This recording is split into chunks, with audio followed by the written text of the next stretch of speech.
안녕하세요. 하루필수 말씀 충전 하필큐티 조종환입니다. 오늘 함께 나눌 하나님 말씀은 시편 93편 1절에서 5절까지 말씀입니다. 주님, 강물이 소리를 지릅니다. 강물이 그 소리를 더욱 높이 지릅니다.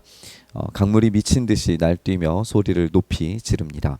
큰 물 소리보다 더 크시고 미친 듯이 날뛰는 물결보다 더 어미하신 주님, 높이 계신 주님은 더욱 어미하십니다. 예수님께서 예루살렘에 입성하실 때 사람들이 큰 소리로 하나님을 찬양하자 이 바리새파 사람들이 소리 지르는 이들을 꾸짖고 조용히 하라고 시킨 일이 있었어요. 그때 예수님께서 이 사람들이 잠잠하면 돌들이 소리 지를 것이다 라고 말씀하신 적이 있었습니다. 예수님께서는 예루살렘으로 들어오시면서 그분의 통치를 분명히 하시고자 하셨어요. 그분의 통치는 십자가 위에서 즉위식이 열렸고 왕의 보좌에 앉으신 것이 바로 그 십자가 위였습니다. 이제 그 구원의 놀라운 일을 행하실 주님께 만약 이런 큰 함성과 외침으로 왕 되신 주님을 찬양하고 노래하지 않는다면 돌들이라도 소리 지를 겁니다. 예수님께서 십자가에 죽으실 때 돌들이 터져 나감을 우리가 상상해 봐도 좋을 것 같아요.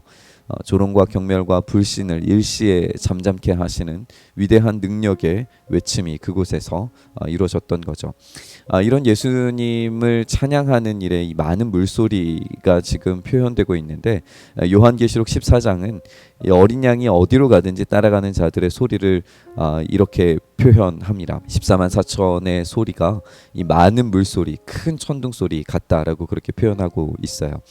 성도들의 우레와 같은 함성과 외치는 소리는 이 거대한 자연의 소리를 담고 더욱 힘차게 웅장하게 외쳐집니다. 그분의 통치와 다스리심은 제한이 없고 그분은 찬양받기 합당하신 하나님이십니다. 주님의 증거는 견고하게 서 있으며 주님의 집은 영원히 거룩함으로 단장하고 있습니다. 비슷한 뜻의 단어를 1절에서 이 하나님의 권위의 통치에 굳건히 서서 흔들리지 않음이라고 그렇게 설명을 했었죠. 그리고 5절 본문은 주님의 증거가 견고하다라고 찬양하고 있습니다. 우리의 시대는 증거와 원칙을 근거로 신뢰와 믿음을 가지고 문제를 해결하려고 합니다. 하지만 그 증거들이 얼마나 유한한 것들인지를 생각해 보면 우리가 얼마나 믿을 수 있는가, 우리가 얼마나 신뢰할 수 있는가, 우리가 얼마나 정확한 해결 방법을 가지고 있는가 생각하게 됩니다. 인간은 하나님처럼 무한한 시간을 가지지 않았죠. 정의와 공의로 다스릴 줄 모릅니다. 인간들의 세계에서 하나님에 대한 증거를 온전히 판가름하고 판독하고 정의 내릴 수 있는 능력이 있다라고 말할 수 있을까요? 그런데도 불구하고 시인은 하나님의 증거가 견고하게 서 있다라고 그렇게 말합니다. 우리가 진심을 담아서 관측한다면 하나님의 일부일지라도 우주에 담긴 하나님의 그 신실하심을 분명하고 확실하게 알 수 있습니다.